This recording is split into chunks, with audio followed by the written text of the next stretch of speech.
É uma grande responsabilidade expor a palavra de Deus, não é? E é sempre com temor e tremor que o fazemos. Vocês já leram, todos nós já lemos o Salmo 19, então não vamos ler novamente para a gente ganhar tempo. A gente vai, à medida que for falando, vai...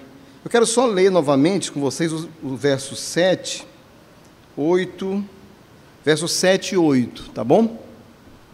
Os versos 7 e 8, que dizem o seguinte: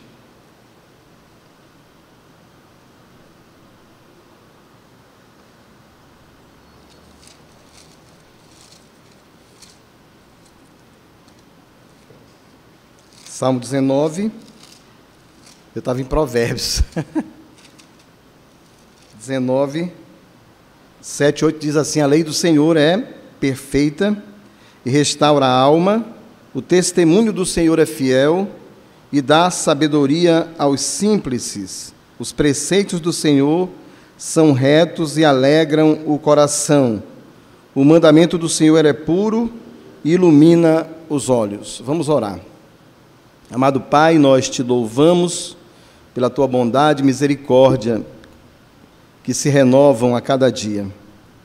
Pedimos nesta hora que teu Santo Espírito nos capacite a compreender a tua palavra e a aplicá-la em nossos corações e a viver de acordo com os seus preceitos, ó Deus, que são maravilhosos, que são dignos de ser seguidos, ó Pai. Fala conosco nesta noite, usa o pregador, este homem pecador, falho, mas teu servo, pois oramos em nome de Jesus. Amém.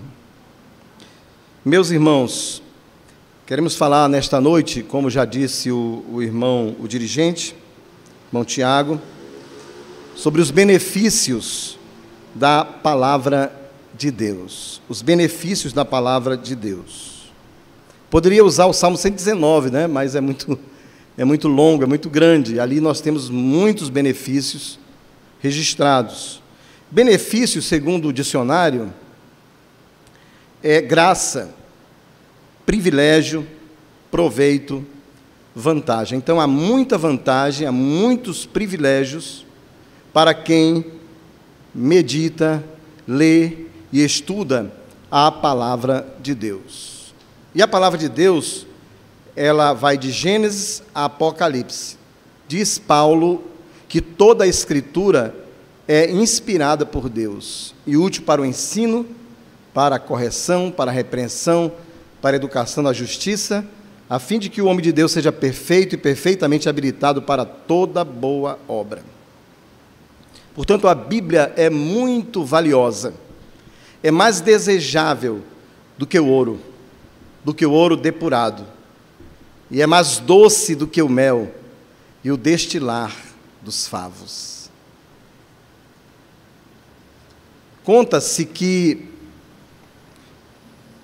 um pastor visitando, aliás, andando, foi fazer alguma coisa na rua, e passando perto da casa de uma das suas ovelhas, ele decidiu parar para fazer uma visita rápida ali. E conversando com ela e tal, ela começou a se queixar para o pastor de que fazia uma semana que não encontrava os óculos. Já tinha procurado em toda parte, sem sucesso. E o pastor, lá pelas tantas, pediu que ela lhe desse a sua Bíblia, para ele fazer uma leitura, a leitura de um texto, e orar com ela em seguida. Ela foi buscar a Bíblia, daquelas que tem não sei, hoje a gente não vê mais, né? Mas a gente tinha antigamente aquelas Bíblias com zíper, né? Então o pastor abriu lá o zíper para ler um texto da Bíblia. Qual não foi a surpresa do pastor ao ver ali os óculos da irmã? Muitos cristãos, eu não sei se isso é o seu caso, eu espero que não, estão fracos na fé, sofrem de inanição espiritual, de fome, espiritual, e não tem, portanto, imunidade contra o maior vírus de todos, o mais perigoso de todos, que é o pecado. Então, por quê? Porque não leem, não estudam e nem meditam na palavra de Deus com frequência. Alguns leem a Bíblia antes de dormir, quando já estão mortos de sono, e aí já leem assim meio que dormindo, né? Outros acordam já muito tarde, já preocupados em fazer o café, já preocupados em ir para o trabalho, e aí se esquecem ou alegam que não tem tempo para ler a palavra de Deus. Eu me lembro, quando eu morava em Pacaraima, e havia um homem chamado Aparício, um estrangeiro, um uruguaio, ele já é falecido, esse homem.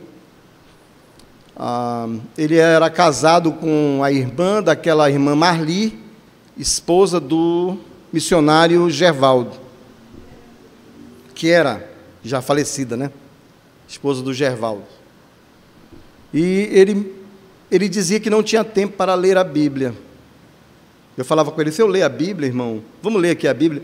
Eu não tenho tempo, eu tenho que trabalhar, porque se eu não for logo para a roça e não fizer isso e aquilo, eu não vou poder ter o que colher, não sei o que e tal. Mas eu notava fraqueza espiritual na vida daquele irmão, e eu estimulei a ler a palavra. E depois de um tempo eu conversei com ele, e ele já disse que estava lendo a Bíblia, e eu falei: o senhor perdeu tempo?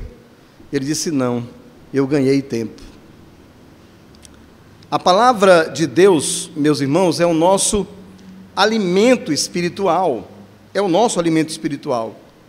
Precisamos desejá-la, assim como a criança recém-nascida deseja o leite materno, como diz o apóstolo Pedro, em 1 Pedro capítulo 2, verso 2, ele diz: desejai ardentemente, é assim que a criança recém-nascida deseja o leite materno, ardentemente o leite materno, ou o genuíno leite espiritual, que é a palavra de Deus, para que por ele vos seja dado crescimento para salvação.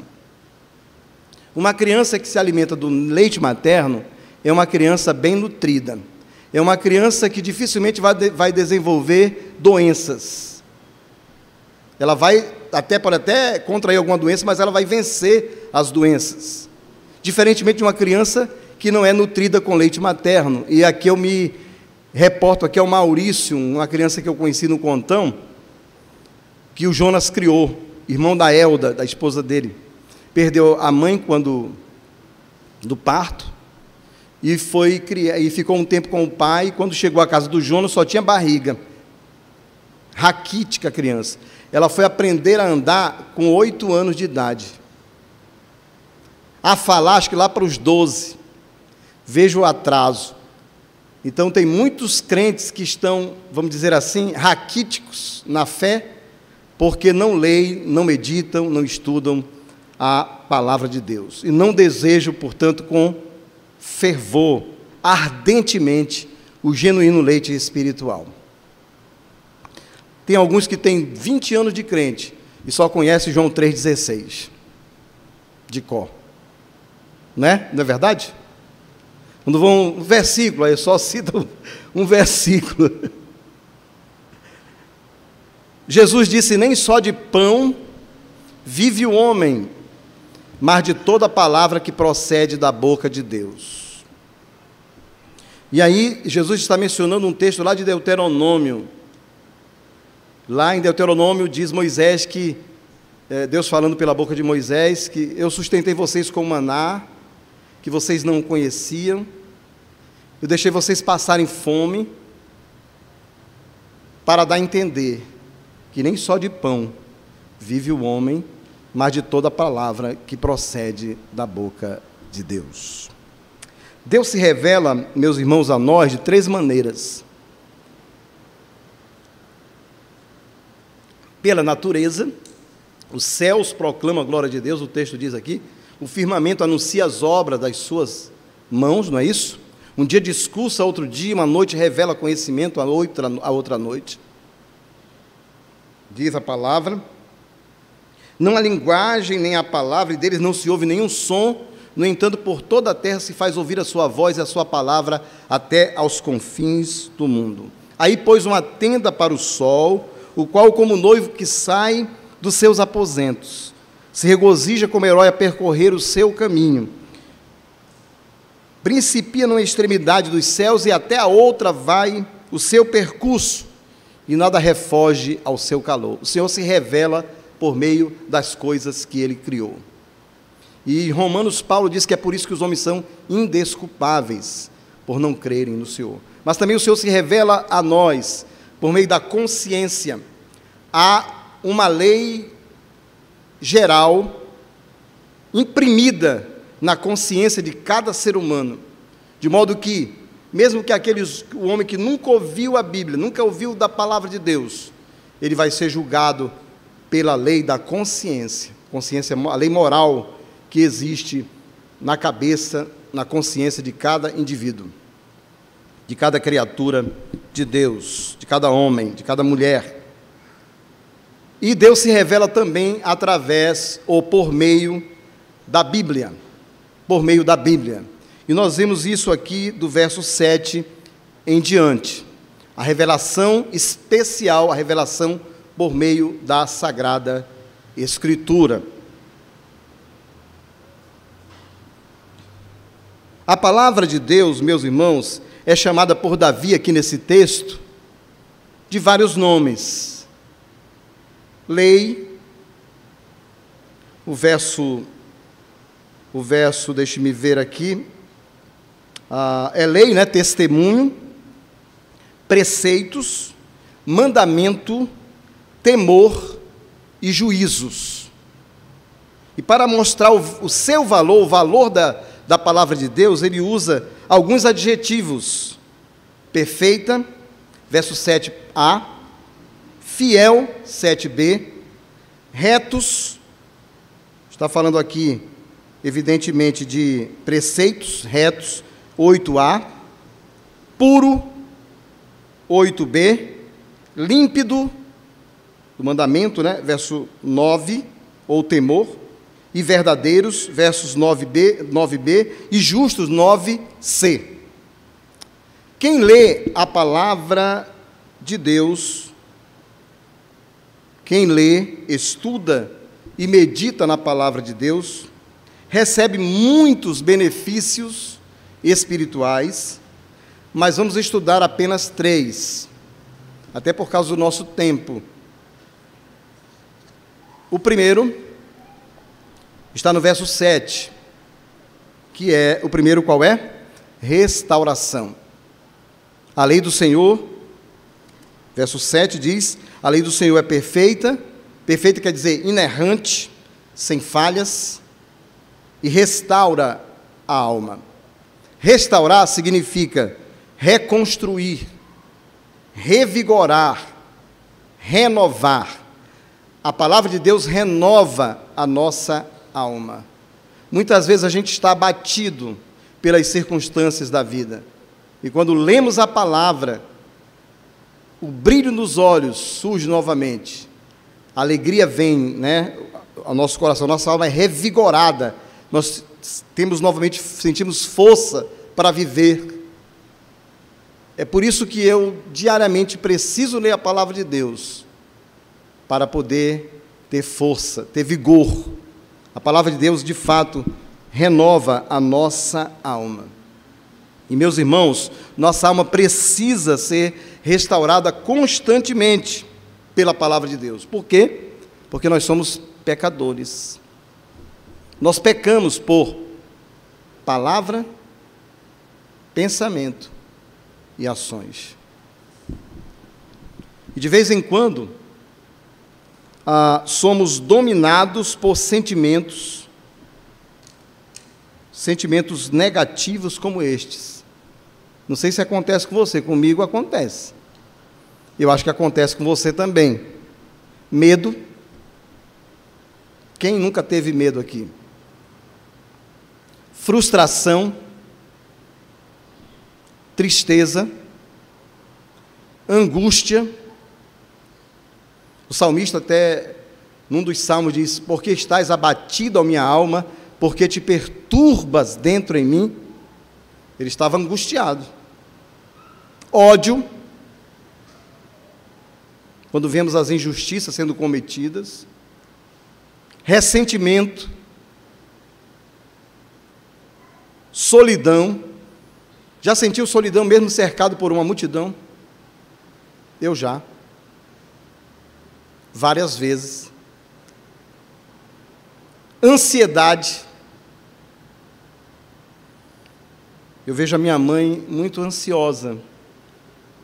E por isso a gente não pode desaparecer da presença dela nem por um minuto, que ela já fica: cadê o fulano, cadê o Beltrano? Quer nos ver para poder sentir mais segura. Depressão. Pânico. Pânico. É terrível o pânico. A gente tem a sensação de que vai morrer.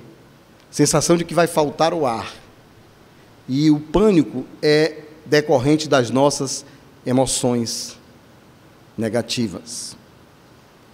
Como podemos mudar esse quadro tão triste, tão caótico, de sentimentos negativos que se instalam em nossas almas, em nossos corações, passando a ter sentimentos que agradam a Deus e que fazem bem à nossa alma?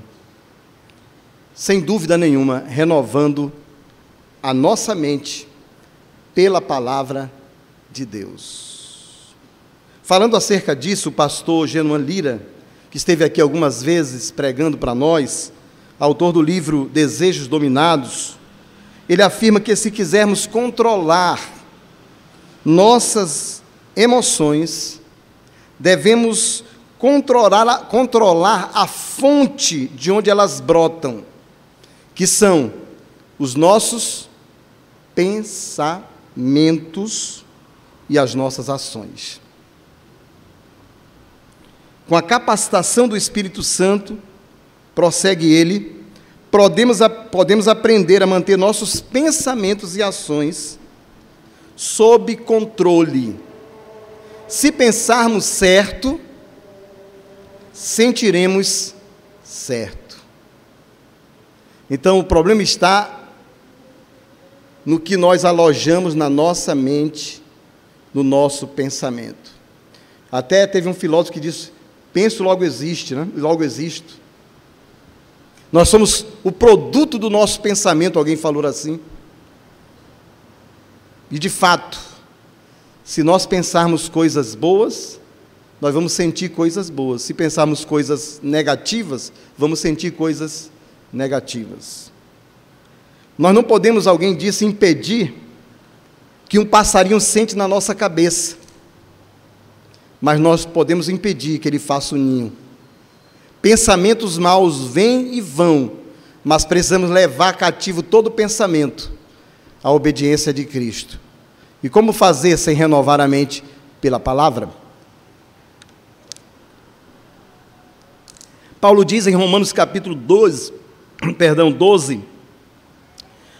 na verdade ele dá uma ordem, 12 verso 1 e 2, ele diz: rogo-vos, pois, irmãos, pelas misericórdias de Deus, que apresenteis os vossos corpos em sacrifício vivo, santo e agradável a Deus, que é o vosso culto racional. E no verso 2 ele diz: e não vos conformeis com este século, ou seja, não tomeis a forma deste mundo, deste século, mas transformai-vos, ou deixai-vos transformar pela renovação da vossa mente.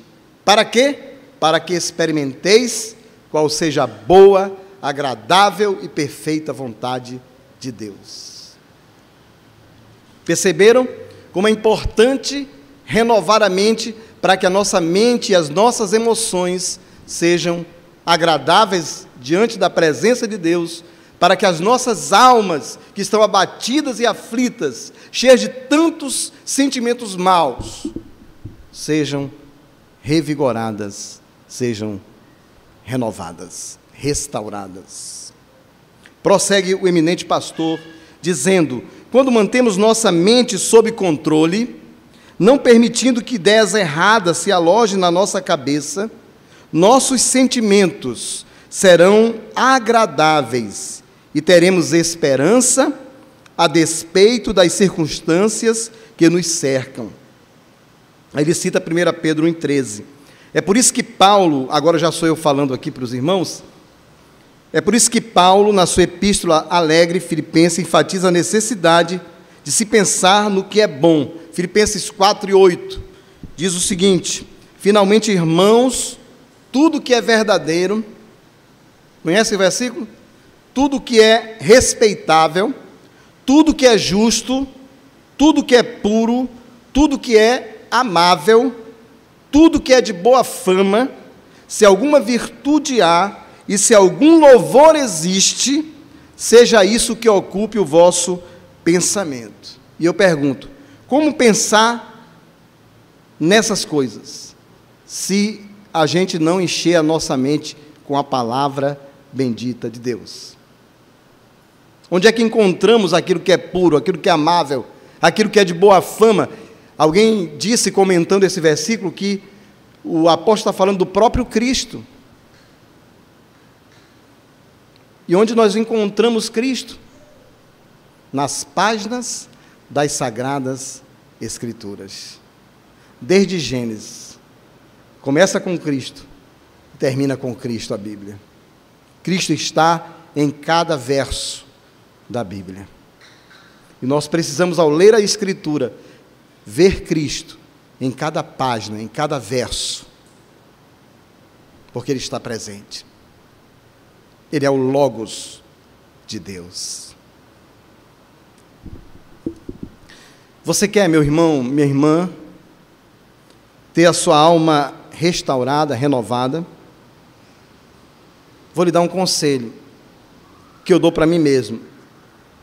Pare de gastar tempo com redes sociais, jogos eletrônicos, filmes, novelas, e agora estão passando a novela Gênesis, que com certeza não bate com a palavra, porque o objetivo sempre de quem produz uma novela é ganhar a atenção do telespectador. Não viva em função, ou, aliás, falei filme e novela, né? Conversas frívolas, que não edificam. Eu saí de um grupo de pastores recentemente, fui convidado a participar de um grupo de pastores, que estudaram lá no Seminário do Cariri, de 81 a 84, eu estudei lá em 83, né, estudei também um semestre em 86, alguns deles eu não conheço, mas a maioria dos que fazem parte do grupo são pastores, e eu, sinceramente, eu decidi sair do grupo, porque o que eles postavam lá eram coisas que não me edificavam. Falando de besteira, de bobagem, de coisas, sabe, gastando tempo com conversa frívola. E eu fiquei pensando, puxa vida, no momento em que tantas vidas estão se perdendo, em que a igreja está abalada por tantos problemas decorrentes do coronavírus, esses camaradas estão, em vez de ajudar um ao outro, falar uma palavra de edificação, ficam falando bobagem. Sobre comida, sobre não sei o quê.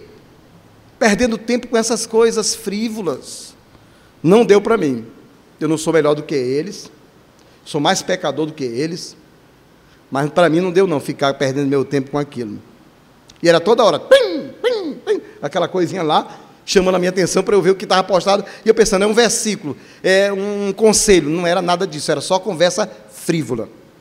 Então eu quero aconselhar você, meu irmão, a não perder tempo, se você quer realmente vencer esses sentimentos negativos, não perder tempo com essas coisas, não vive em função do entretenimento ou do prazer, porque a atual geração é uma geração que vive em função, hedonista, né? Que vive em função do prazer.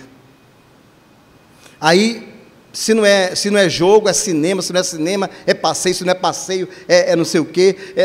Rapaz, é um negócio assim louco. Ninguém consegue parar um pouquinho para refletir, para meditar. Sabe, nós precisamos meditar na palavra do Senhor. Parar para meditar, para pensar em cada frase, em cada pensamento do Senhor, internalizar, como diz Paulo em Colossenses, habite ricamente em vós a palavra de Cristo. Instruí-vos e aconselhai-vos mutuamente em toda sabedoria, louvando a Deus com salmos, hinos e cânticos espirituais, com gratidão em vossos corações. Mas o que se fala hoje em dia? É só sobre o coronavírus, é só sobre Bolsonaro, é só sobre aquele governador de São Paulo, Dória. Não se fala mais em Jesus, não se fala. Por quê? Porque a boca fala do que está cheio o coração. E o coração está cheio de política. O coração está cheio de novelas, está cheio de coisas deste mundo. Quando a palavra de Deus recomenda e que nós nos voltemos, ou voltemos os nossos pensamentos para as coisas lá do alto, onde Cristo vive.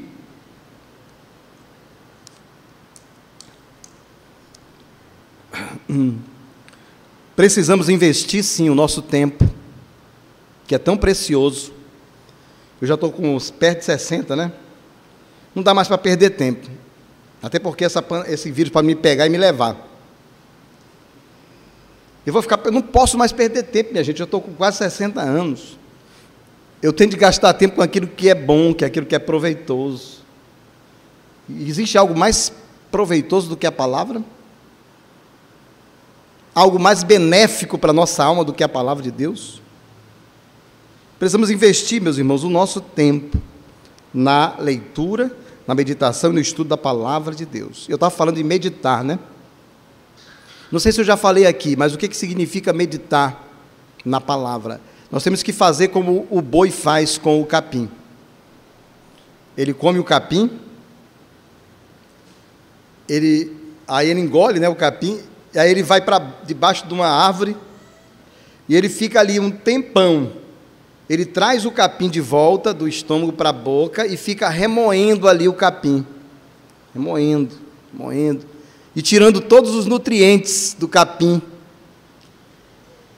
Nós precisamos fazer a mesma coisa com a palavra de Deus. Comer a palavra e ficar ali remoendo. E assim ela vai restaurar a nossa alma. O segundo benefício que recebe quem lê, estuda e medita na palavra de Deus é sabedoria. Verso 7, parte B. Diz aí o Salmo: o testemunho do Senhor é fiel e dá sabedoria aos simples. Quem são os simples? São pessoas que não têm muito estudo, pessoas ignorantes do ponto de vista intelectual da sociedade, né? Assim, não tem uma formação intelectual elevada, mas elas são sábias, elas se tornam sábias por causa da palavra de Deus. Quando eu me converti em 80, havia uma senhora na igreja central chamada Dona Ana. Ela se converteu e eu soube que o marido queimou a Bíblia dela. Dona Ana já faleceu há algum tempo. Ela era a sogra do seu Madeira, que esteve aqui nessa igreja, eu acho, né? Seu Madeira, Francisco Madeira. Dona Ana, ela aprendeu a ler na Bíblia. Aprendeu, foi alfabetizada, vejam bem, na Bíblia. Não sei se vocês viram, passou um vídeo aí por aí, estava circulando um vídeo nas redes sociais de pessoas não sei qual era o país, que recebendo Bíblias e estava assim, demonstrando tanta alegria por ter uma Bíblia em mão, um país onde é proibida a Bíblia.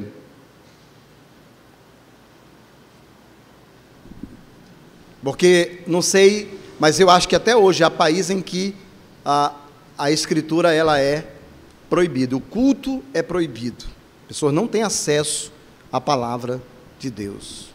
E as pessoas que se convertem nesses países e que começam e que têm acesso, conseguem ter acesso à palavra de Deus, ela é contrabandeada a palavra de Deus e elas têm acesso, Essas pessoas sentem uma profunda alegria e dão muito valor à Escritura. E nós que temos a Bíblia à mão e nas mãos, às vezes a usamos como desodorante. Colocamos debaixo do braço para vir para a igreja. Quando chegamos, jogamos elas lá em algum canto. Lá onde eu trabalho, eu trabalho na escola Luiz Ribeiro de Lima, na sala onde eu trabalho tem uma Bíblia aberta. Acho que é num salmo lá. E eu fiquei rindo, cara, do meu coração, assim. De que adianta essa Bíblia aberta aí? Ela não vai servir de nada. Vai servir de nada uma Bíblia aberta lá, como se ela fosse um amuleto, não é? Um fetiche. Para muitos crentes, a Bíblia parece que é assim também, porque eles não têm prazer em guardá-la no coração. Davi diz, guarda no coração a tua palavra para não pecar contra ti. A palavra de Deus só vai fazer efeito se estiver no nosso coração, na nossa mente. A palavra de Deus, meus irmãos, ela nos dá sabedoria. E Salomão diz, né, em Provérbios 1, 7, que o temor do Senhor é o princípio da sabedoria. E aqui nós vimos que o temor do Senhor é a palavra. Não vimos aqui? O temor do Senhor é a palavra. Ele usa a palavra, o temor do Senhor como palavra. A palavra de Deus. Não se trata, é claro, da sabedoria humana que se adquire nos bancos das faculdades, das universidades. Não se trata dessa sabedoria. Eu quero que você abra a sua Bíblia em Tiago, capítulo 3. Vamos ler do verso 14 ao 16, que aqui nós temos a sabedoria humana. E no Salmo aqui, o autor do Salmo 19 não está falando da sabedoria humana, descrita aqui por Tiago com muita perfeição. Diz aqui Tiago, todos já encontraram o texto? Se pelo contrário tendes em vosso coração inveja amargurada e sentimento faccioso, nem vos glorieis disso, nem mintais contra a verdade. Verso 13, né? Esta não é a sabedoria que desce do alto, antes é terrena, animal e demoníaca. Verso 14. Pois onde há inveja e sentimento faccioso, aí há confusão e toda espécie de coisas ruins. Verso 15. Notem que essa sabedoria humana, ela se alimenta da inveja. Pessoa que tem esse tipo de sabedoria é uma pessoa que é invejosa. Ela está sempre procurando derrubar o outro, ela não se alegra quando o outro tem alguma coisa, ela quer dar um jeitinho de burlar para derrubar aquela pessoa, para ela crescer, ela não se importa de pisar nos outros para crescer. Esse tipo de sabedoria aí, humana, causa divisão, viram aí? Facção, divisão.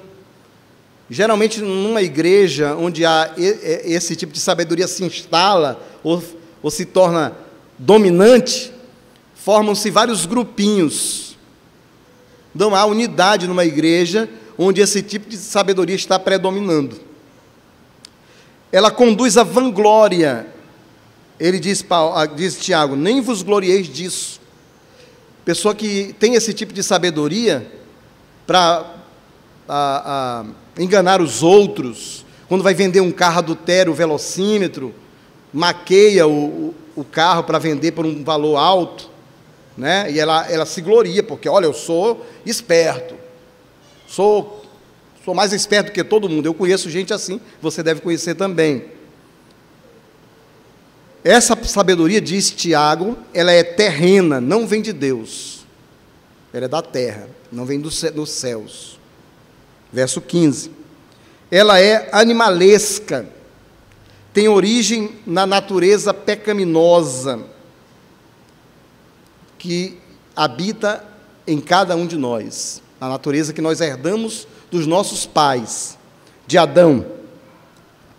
Então, a pessoa que age assim, ela age mais por instinto do que pela razão. ela também, ele diz aqui, Tiago, que ela é demoníaca. Essa sabedoria, ela é demoníaca, contrária ao ensino de Deus. Então Deus dá um conselho e essa pessoa vem com um conselho totalmente oposto ao conselho de Deus. Hoje mesmo eu recebi na minha casa o meu cunhado, a Luísa viu lá nossa conversa, ele se converteu, entre aspas, há algum tempo, lá quando eu me converti primeiro, e eu preguei para ele foi à igreja central, fez uma decisão lá com o pastor Alceu ali Ferreira, ficou bem na igreja assistindo por um tempo, ele e a minha irmã, depois eles se afastaram da igreja, foram para outra igreja, depois foram para outra. Hoje a mente dele está muito confusa, mas ele diz, não, olha, nem eu vou perder tempo conversando com você, disse para mim. Ele não crê mais na Bíblia, ele acha que todas as igrejas estão erradas, e ele se acha sábio. Olha que coisa louca, é uma sabedoria demoníaca mesmo. Vêm esses pensamentos dos demônios. Lembra que quando a Eva foi tentada, o Satanás apelou para esse tipo de sabedoria. Vocês vão ser iguais a Deus, conhecedores do bem e do mal. Essa sabedoria, meus irmãos, ela promove confusão e toda espécie de males. Por isso a gente tem que se afastar. A Bíblia diz, condescendei com os humildes, não sejais sábios aos vossos próprios olhos. Então é melhor a gente condescender com as pessoas mais simples, mais humildes, do que com gente que pensa que sabe de alguma coisa. Gente que anda de nariz empinado, gente que olha de cima para baixo dos outros. Então a gente tem que ter cuidado com isso, para não deixar esse tipo de coisa dominar o nosso coração. Porque a gente tem... você está falando com quem mesmo? Você pensa que está falando com quem? Eu sou formado em tal, eu conheço tal coisa, eu sei isso e tal, né? Não tem muita gente assim? Com quem você pensa que está falando? Ele está falando aqui, o salmista, da sabedoria divina. Verso 13 e 17 de Tiago, capítulo que eu falei, qual foi? Capítulo 3. Diz assim, quem dentre vós é sábio e inteligente, mostre mansidão de sabedoria, mediante condigno proceder as suas obras. Verso 17, a sabedoria, porém, lá do alto, é primeiramente pura, depois pacífica, indulgente, tratável, plena de misericórdia e de bons frutos, imparcial, sem fingimento. Olha aí como ela é totalmente oposta à sabedoria humana, à sabedoria divina, de que fala o Salmo 19. Quando a gente lê, medita e estuda a palavra, a gente adquire sabedoria divina. E olha as características da sabedoria divina aí. O que é sabedoria divina? É a capacidade para tomar decisões que glorifiquem a Deus e que promovam o bem do próximo. Porque a Bíblia manda a gente amar a Deus sobre todas as coisas, né? E ao próximo como a nós mesmos. Então, alguém que é sábio do ponto de vista de Deus é alguém que faz as coisas para a glória de Deus. E pensa antes, ele pensa no próximo, para depois pensar em si. Ele não faz mal ao próximo. Essa sabedoria, ela vem de Deus e não das filosofias humanistas, que estão dominando púlpitos aí, até. Muitas igrejas estão pregando não a palavra, mas pregando filosofias humanas. Essa sabedoria divina está associada à mansidão. Verso 13. Mansidão é a capacidade de... é domínio próprio, né? Pessoa que é mansa, ela tem domínio próprio. Ela não age sob o impulso da ira. Ela é tranquila. Ela é branda na hora de tratar dos problemas. Ela não joga fogo na fogueira, lenha na fogueira. Está associada a um comportamento adequado. Verso 13 também fala, né? Verso 13. Ela está associada à pureza ou santidade. A pessoa que não vive uma vida de santidade, ela pode ter o título de doutor, mas ela não é sábia do ponto de vista de Deus. Se ela vive em adultério, se ela vive em mentira, se ela é falsa, se ela é invejosa, se ela calunia, se ela não paga as contas, não é? Essa pessoa não é sábia. Sábia do ponto de vista de Deus é uma pessoa que vive em santidade. O corpo dela é consagrado a Deus, é o templo do Espírito Santo. Ela vive para... O corpo dela é do Senhor. Isso não quer dizer que ela não se sinta tentada, porque nós somos pecadores, o tempo todo nós estamos sendo tentados, não é? Nossos olhos veem coisas, pensamentos vêm. Nós vivemos numa batalha constante contra a nossa carne, que quer dominar. Mas a pessoa sábia, ela não se deixa dominar pela carne. Ela vive uma vida de pureza, de santidade. Não sai da boca dela nenhuma palavra torpe. Tem gente que parece sábia, do ponto de vista humano. E às vezes até a igreja aplaude. Na hora que ela quer um pastor, às vezes... Vê que esse pastor tem doutorado, tem mestrado em teologia, fez teologia em Harvard. Não está preocupado, a igreja tem que se preocupar com a vida de santidade dessa pessoa. Tem que ter conhecimento bíblico, tem que saber pregar, é verdade, mas tem de ter uma vida de pureza, de santidade. Essa é a sabedoria que vem de Deus. Ela está associada também à pacificação. Uma pessoa sábia do ponto de vista de Deus, ela não promove a guerra, ela promove a paz. Quando ela vê alguém, né, falando mal do outro, ela não fica ajudando a falar mal do outro. Ela vai dizer assim, olha, é verdade, mas você já viu que essa pessoa também tem qualidades? Ela não vai dizer, rapaz, é mesmo, olha, aquele camarada é ruim, aquele camarada não presta, nós temos que tirar do nosso meio. Não sei se você passou por isso, mas eu já passei por uma situação que as pessoas se fizeram um complô contra mim, disseram, esse camarada tem que sair do nosso meio, nós temos de tirá-lo daqui, porque ele é nocivo ao nosso ambiente.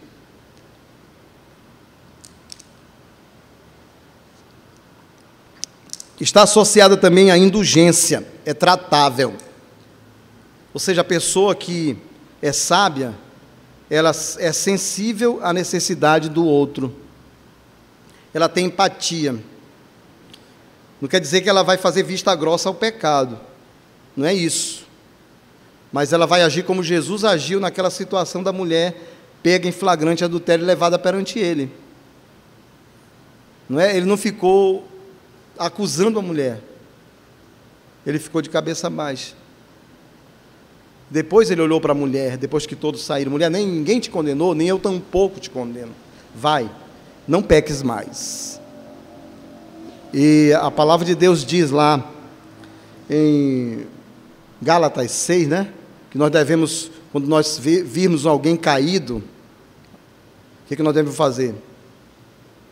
Tratar com espírito de brandura e nos guardar para que não sejamos também tentados, porque a gente pode cair naquele mesmo pecado, num pecado pior. No pior. E nós temos de agir como agiu aquele samaritano que encontrou aquele homem caído à beira da estrada, ferido, e colocou a vida dele em risco. Ele desceu do animal, ele poderia ser, sei lá, alvejado por alguém, um bandido poderia estar por ali, mas ele não pensou em si naquele momento, ele pensou em ajudar aquela vítima. Passou o sacerdote, passou o levita, deixaram o homem caído lá. Mas ele se sensibilizou. Isso é sabedoria, né? Se sensibilizou com a situação daquele homem. Ele sempre andava com algum unguento, ele passou um unguento lá no homem, e cuidou das feridas do homem, colocou sobre o seu animal, foi puxando o animal e o homem lá em cima. Sabe-se lá quantas léguas ele não caminhou, até chegar a um lugar, a uma pensão, alguma coisa assim, né? E ele deixou aquele homem lá, sob os cuidados do dono da pensão, e disse, quanto é que é o serviço? É tanto, está aqui, ó. Se for mais, se você gastar mais, quando eu voltar eu te dou. Ele nunca tinha visto aquele homem, nunca. Você já fez isso? Eu já fiz isso? Nosso cristianismo, o grande problema do nosso cristianismo, como dizia um pastor que estava pregando ontem, nós vimos assistir uma pregação, ele foi o conferencista, está sendo conferencista na igreja onde está assistindo a Inoã, lá em Goiás, em Senador Canedo. Ele disse que o grande problema do cristianismo hoje, sabe qual é? É que nós falamos muito e vivemos muito pouco. Nós pregamos muito, mas vivemos quase nada. Parece que nós somos muito hipócritas, né? Então a gente fala que tem que amar o próximo como a nós mesmos, mas quando a gente vê alguém caído, necessitado, a gente diz, vai procurar o governo, vai procurar o, sei lá quem, a CETRABS. E também indulgência, eu pesquisei o sentido de indulgência, quer dizer facilidade para perdoar. Você tem facilidade para perdoar? Se você não tem, você pode até ter títulos, mas você não é sábio. Ah, mas o que a pessoa fez contra mim é imperdoável. E a nossa dívida para com Deus? Era uma dívida imperdoável. Jesus pagou o preço da nossa redenção. A Bíblia diz que Ele nos amou sendo nós ainda pecadores, indignos. Havia alguma coisa boa em mim e você para que Ele morresse por você e por mim? Esse tipo de sabedoria de que fala o Salmo 19, também está associado, esse tipo de sabedoria, à amabilidade, a tratar as pessoas, em geral, com cortesia, com amabilidade. Tem gente que é cristã e age pior do que o descrente no que diz respeito ao trato com o outro. Nunca diz por favor, por gentileza, obrigado, com licença. Minha mãe não é crente. Desculpa eu dar essa ilustração da minha mãe. Minha mãe não é crente, então a gente até entende, né? E ela está já de idade. Toda pessoa de idade, crente ou não, ela fica enjoada, né? Mas eu estava vendo minha mãe, ela é mandona. Ela é mandona assim. Antônio, vai fazer isso aqui. E agora eu tenho que voltei a ser criança, Pires. Eu tenho que, tá bom, mamãe, vou lá fazer. Tem hora que irrita, né? Mas aí ela fala com a senhora que está trabalhando conosco, que é a cuidadora. Olha, menina, faz isso aqui, vai pegar isso aqui. Aí de vez em quando eu falo para ela, mamãe, não é assim, mamãe. Eu sei que a gente vai pagar a essa senhora e tudo, mas a gente tem que falar assim, olha, fulana, por favor, você pode me trazer um copo d'água? Você pode fazer isso para mim? Isso é agir com amabilidade. Nós precisamos ser amáveis. Já pensou um crente ranzinza, um crente assim, com esse comportamento, né? É terrível. Como é que você vai falar de Cristo? Como é que você vai pregar o Evangelho? A nossa vida fala mais alto do que as nossas palavras. A Bíblia diz que nós estamos cercados em Hebreus por uma nuvem de testemunhas. A gente nem sabe, mas de repente, por mais que a gente não esteja falando de Cristo, assim, pregando o Evangelho, mas a nossa vida é uma pregação. Eu fiquei admirado, uma vez eu encontrei com um rapaz lá no banco, ele foi meu aluno na EJA, eu fiquei pouco tempo na EJA. E era perigoso para mim, como um homem casado, crente, ficar trabalhando na EJA. A mulherada dá em cima dos professores. Elas podem ser mulheres casadas ou não. Na época eu era mais novo, né? Agora ninguém dá em cima de mim, que eu estou velho.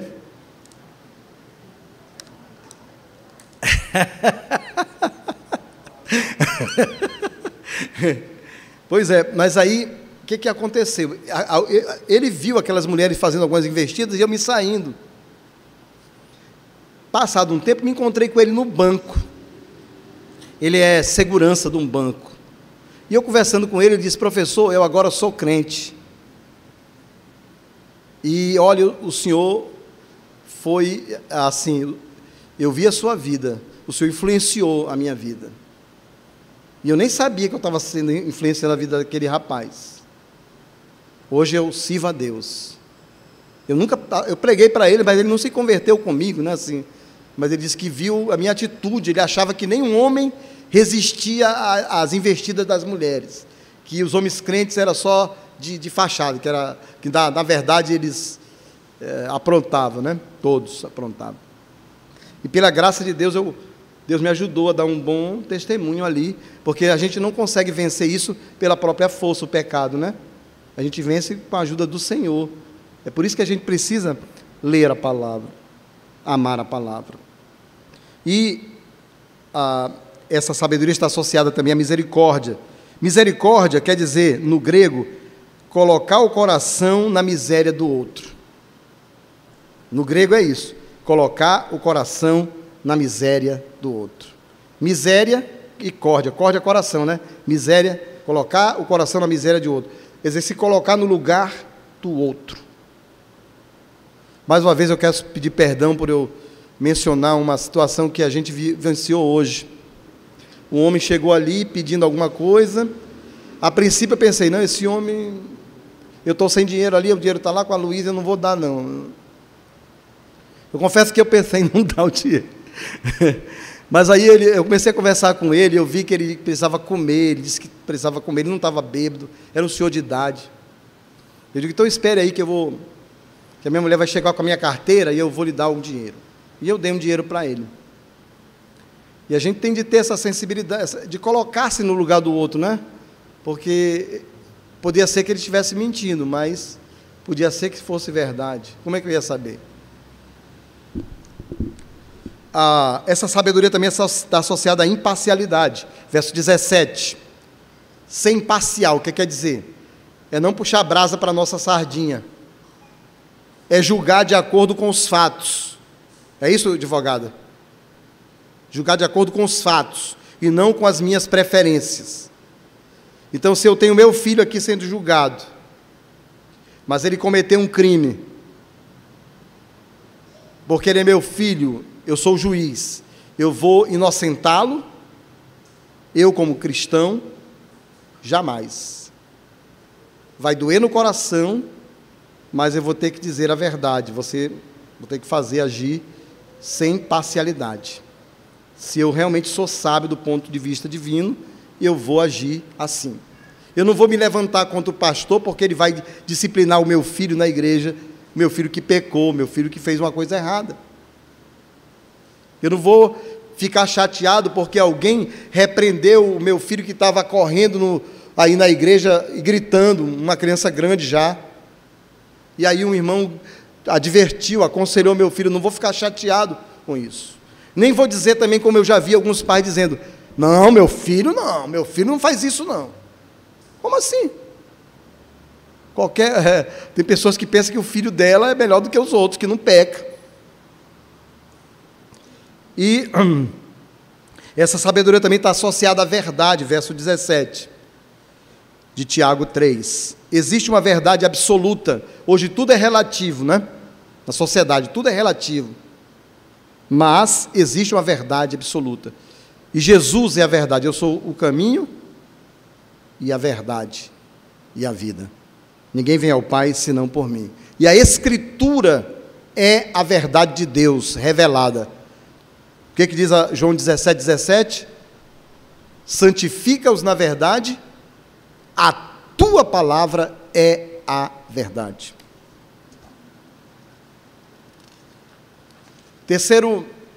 O terceiro benefício, eu sei que o nosso tempo já está indo, né? É até às 8, não é isso, irmão Pires? Eu já passei do horário. Passei um pouquinho? Pouquinho. Essa parte aqui é fundamental aqui essa parte final aqui. Eu quero terminar, não quero deixar para depois, até porque eu não vou ter tempo. Me perdoe aí. O terceiro benefício é a alegria. E como nós precisamos de alegria, meus irmãos. A alegria no Senhor é nossa força. Nós precisamos muito de alegria. Eu confesso aos irmãos que nestes dias, Deus tem alegrado muito meu coração. Muito. E eu estou ausente dos filhos. E às vezes a gente fica pensando, se eu perder meu filho, se eu perder minha filha, eu vou ser infeliz, porque, né, se eu ficar longe dos meus netos, se eu vou ficar longe da... Eu achava assim, por exemplo. Mas o que Deus está me ensinando é: Ele é a minha alegria. O Senhor é a minha alegria. Os preceitos do Senhor são retos. E diz o quê? E alegram o coração. Essa alegria, meus irmãos, é sobrenatural. Ela independe das circunstâncias. Ela é produzida pelo Espírito Santo, quando gastamos tempo com a palavra de Deus. Está lá no livro de Gálatas 5:22. O fruto do Espírito está lá. Um dos elementos é alegria, uma das virtudes do fruto do Espírito. A palavra de Deus nos ensina que Cristo, presente em cada um dos 66 livros, é a fonte da verdadeira alegria.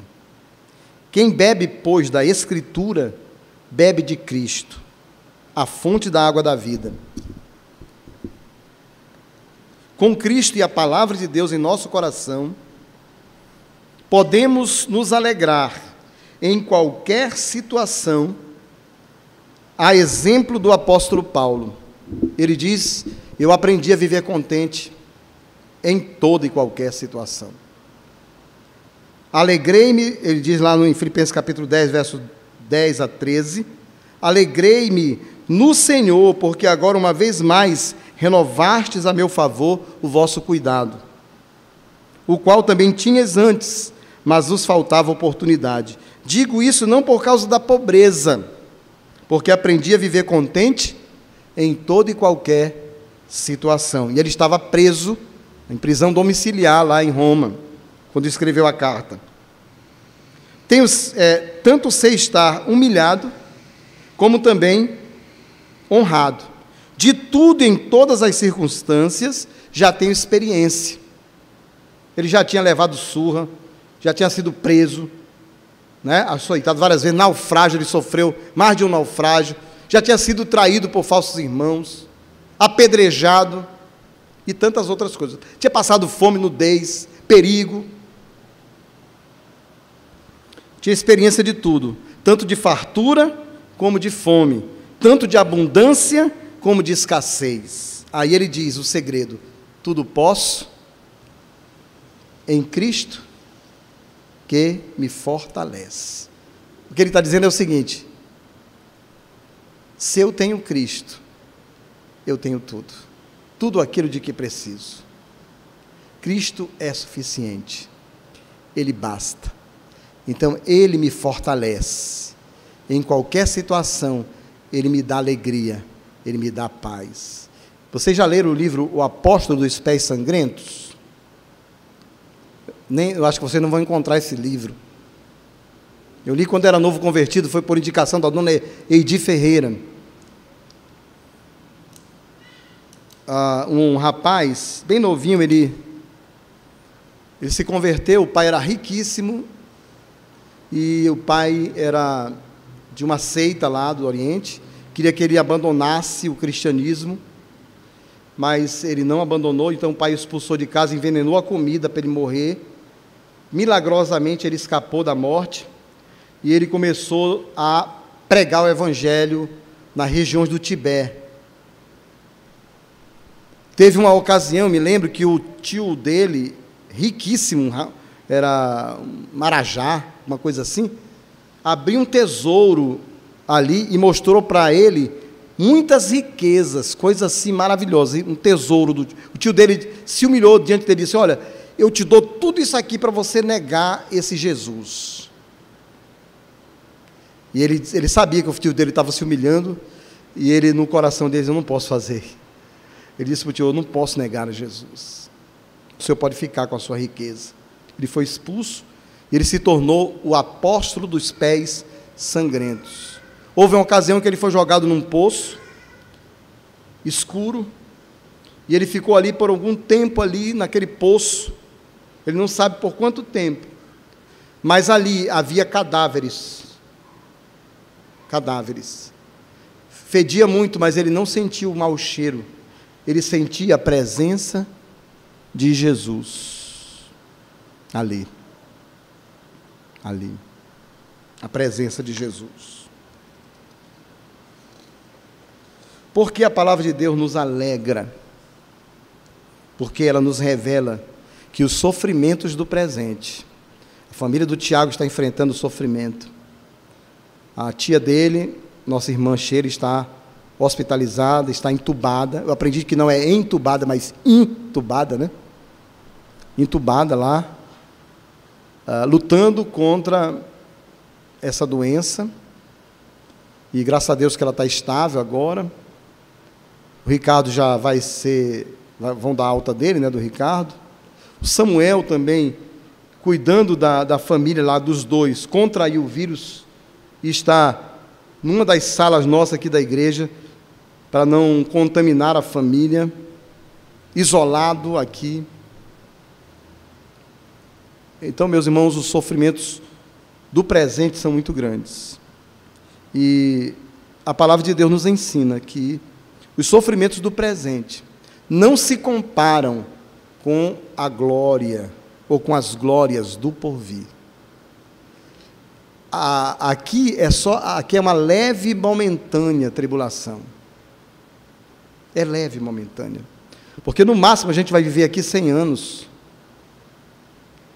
80, a mamãe já está lá encurvada, com muitas dores. Eu com 60 já não tenho aquela mesma agilidade para cuidar da minha mãe. Quando eu vou me levantar já dói também aqui o joelho, já dói a perna. Vocês vão chegar lá, vocês são jovens. Vão envelhecer também. Então, a gente tem de pensar no que a Bíblia nos diz, que tudo aqui é transitório e passageiro. E que as coisas do futuro, lá da eternidade, as delícias celestiais, são incomparáveis. Nós vamos viver eternamente na presença de Jesus, longe de toda dor, de todo sofrimento, de toda tribulação. A morte já não existirá. E o Senhor Jesus mesmo, vai enxugar dos nossos olhos toda lágrima. Na balança, então, o peso da glória pesa mais do que o peso das tribulações desta vida. Meditar nisso nos ajuda a suportar as aflições com alegria, como diz Tiago, no capítulo 1. O que ele diz no capítulo 1, Tiago? Ele diz: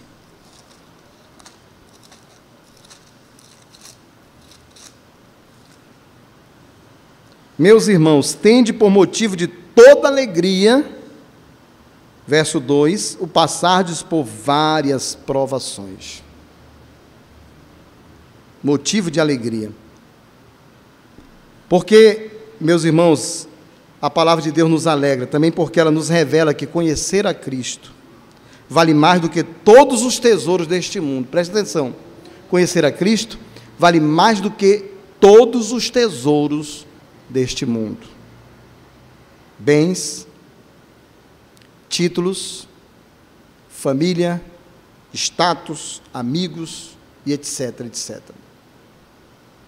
Diz o apóstolo Paulo: mas o que para mim era lucro, isso considerei perda por causa de Cristo.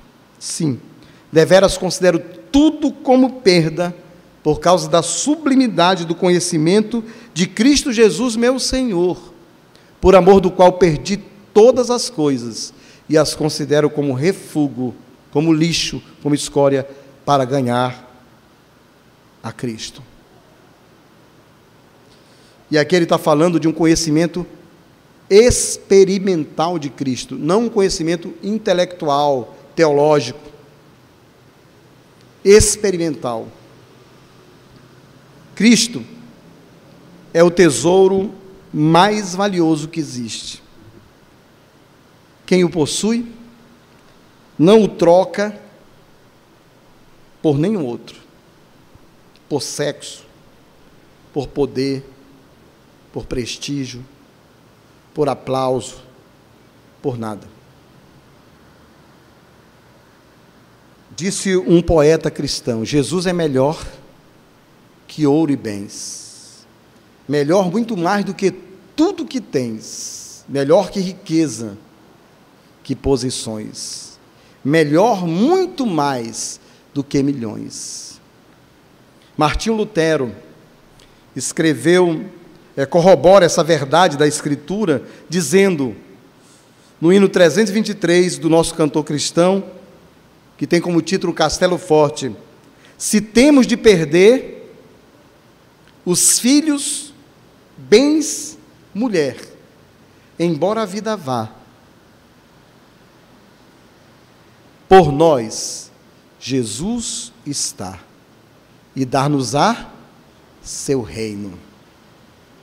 Horatio Gatz Spamford, advogado e ancião presbiteriano, nascido em Nova York em 20 de outubro de 1828 e falecido em Jerusalém em 16 de outubro de 1888, é o autor do hino 398 do cantor cristão, que tem como título Sou Feliz.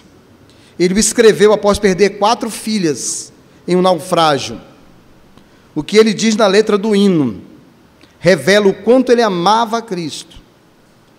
Gostaria de ler a letra do hino para vocês.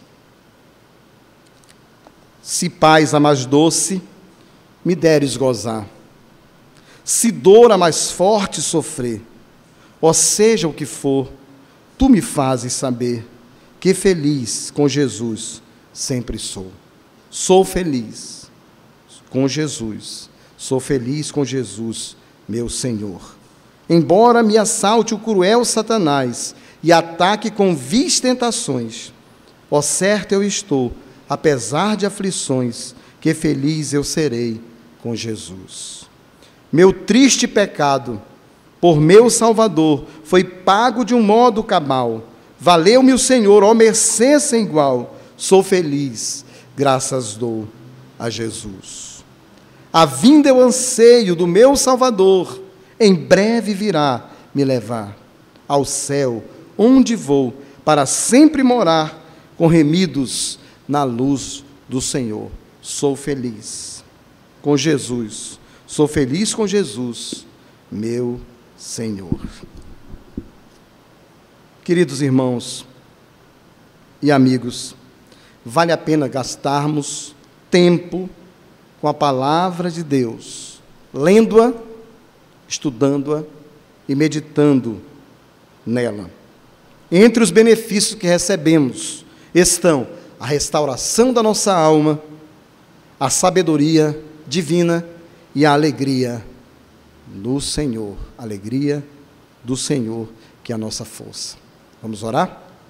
Querido Pai, graças te damos por tua palavra, que é viva e eficaz, que é mais valiosa do que qualquer tesouro que este mundo pode nos oferecer. Que traz tantos benefícios para as nossas almas. Ó Deus, que nos fala de Jesus, o autor da vida eterna, o nosso Salvador. Pedimos, ó Pai, que o Senhor nos ajude a valorizá-la mais do que temos valorizado, ó Pai. Valorizá-la mais do que valorizamos qualquer outra coisa neste mundo. Tem misericórdia de nós. Trabalhe em nossas vidas, ó Pai querido, em nome de Jesus. Amém.